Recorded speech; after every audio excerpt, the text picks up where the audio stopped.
nggak sih kalau petir itu merupakan salah satu penerapan dari konsep fisika loh? Konsep fisika yang seperti apa ya? Ketika kita memperhatikan proses terjadinya kilat dan petir pada saat turun hujan, mungkin kita tidak menyadari bahwa sesungguhnya pada saat itu terjadi loncatan sejumlah muatan listrik statis, yaitu adalah elektron. Terjadinya loncatan muatan listrik dalam bentuk kilat dan petir ini membawa energi yang sangat besar, sehingga sangat wajar apabila terjadinya kilat dan petir ini sangat ditakuti, karena bangunan atau manusia yang terkena sambaran petir umumnya akan terbakar. Secara fisika, petir merupakan gejala alam yang bisa kita analogikan dengan sebuah kapasitor raksasa, di mana lempeng pertamanya adalah awan yang terdiri dari lempeng negatif maupun lempeng positif, dan lempeng yang keduanya adalah bumi, yang dianggap netral. Seperti kita ketahui, kapasitor adalah sebuah komponen pasif pada rangkaian listrik yang bisa menyimpan energi sesaat atau energi storage. Petir juga dapat terjadi dari awan ke awan, di mana salah satu awan bermuatan negatif dan awan lainnya bermuatan positif. Petir terjadi karena ada perbedaan potensial antara awan dan bumi atau dengan awan lainnya. Proses terjadinya muatan pada awan yaitu karena partikel-partikel penyusun awan bergerak terus-menerus secara teratur, dan selama pergerakannya, dia akan berinteraksi dengan awan lainnya sehingga muatan negatif akan berkumpul pada salah satu sisi, baik itu di atas maupun di bawah. Sedangkan muatan positifnya itu berkumpul pada sisi sebaliknya. Jika perbedaan potensial antara awan dan bumi cukup besar, maka terjadi pembuangan muatan negatif atau elektron dari awan ke bumi atau sebaliknya untuk mencapai kesetimbangan. Pada proses pembuangan muatan ini, media yang dilalui oleh elektron itu adalah udara. Pada saat elektron mampu menembus ambang batas isolasi udara, inilah yang terjadi ledakan suara.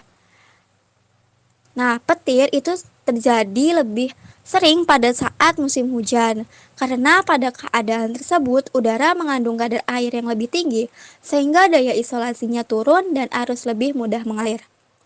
Karena adanya awan bermuatan negatif dan bermuatan positif, maka petir juga bisa terjadi antar awan yang berbeda muatan. Jika semakin besar muatan pada beda potensial antara awan dan tanah, akan bertambah sehingga semakin besar pula medan listriknya yang terjadi. Jika medan listrik yang ditimbulkan melebihi kuat medan tembus udara ke tanah, maka akan terjadi pelepasan muatan listrik. Pada saat itulah terjadi kilatan atau sambaran petir. Oke, fenomena selanjutnya yaitu bulu badan kita tertarik oleh pakaian yang baru saja selesai disetrika. Apakah teman-teman pernah merasakannya? Kalau kalian pernah merasakannya, berarti teman-teman pernah mencoba teori listrik statis. Yap, benar. Peristiwa tersebut yaitu salah satu contoh fenomena listrik statis. Oke, sebelum kita masuk pembahasan tersebut, kita mengulang sedikit terkait teorinya, yang dimana benda tersusun dari partikel-partikel zat.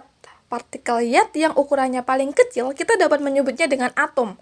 Atom tersusun dari inti atom dan elektron. Inti atom sendiri terdiri atas proton dan neutron. Atom bermuatan negatif apabila jumlah elektron lebih banyak daripada jumlah protonnya. Kemudian atom bermuatan positif apabila jumlah elektron lebih sedikit daripada jumlah protonnya. Kita dapat mengatakan bahwa atom itu netral apabila jumlah elektron sama dengan jumlah protonnya. Jika setrika panas digosokkan dengan baju yang tipis, maka akan timbul suara gemericik dan seakan-akan baju itu tertarik oleh setrika. Saat menggosok baju dengan setrika, akan ada perpindahan energi yang diberikan ke baju. Setrika yang panas akan memudahkan perpindahan muatan, sedangkan sifat atau jenis baju sangat menentukan mudah tidaknya terjadi perpindahan muatan. Ketika dua permukaan benda saling digosokkan, elektron dari satu permukaan bisa berpindah ke permukaan lain. Akibatnya, satu permukaan kehilangan elektron dan muatannya berubah menjadi bermuatan positif. Sementara permukaan lain akan mendapatkan perpindahan elektron dan muatannya akan berubah menjadi bermuatan negatif. Contohnya pada setrika ini. Setrika ini akan kehilangan elektron yang berpindah menuju ke kain atau baju yang disetrika itu. Kemudian kain atau baju itu akan bermuatan negatif, sedangkan rambut atau bulu pada badan kita bermuatan positif karena kering. Oleh karena itu, antara baju dengan rambut atau bulu pada tubuh itu akan memiliki muatan yang berbeda. Maka bila keduanya didekatkan, keduanya akan saling tarik-menarik. Oleh karena itu, dapat dikatakan sebagai fenomena listrik statis.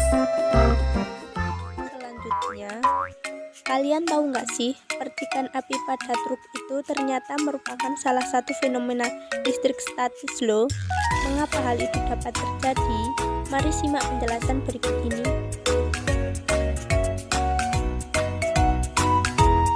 Selanjutnya, yang terakhir yaitu percikan api pada ban truk di jalan raya menghasilkan muatan listrik negatif. Meski tidak bermuatan listrik dan tidak dapat mengalir dari satu benda ke benda lain, terdapat bahaya yang mengintai dari listrik statis. Listrik statis dapat memicu percikan api saat mobil truk berjalan di jalan raya. Adanya gesekan antara ban truk dengan jalan menghasilkan muatan listrik negatif, sedangkan bagian badan logam truk yang berdekatan dengan ban menjadi bermuatan positif karena adanya induksi.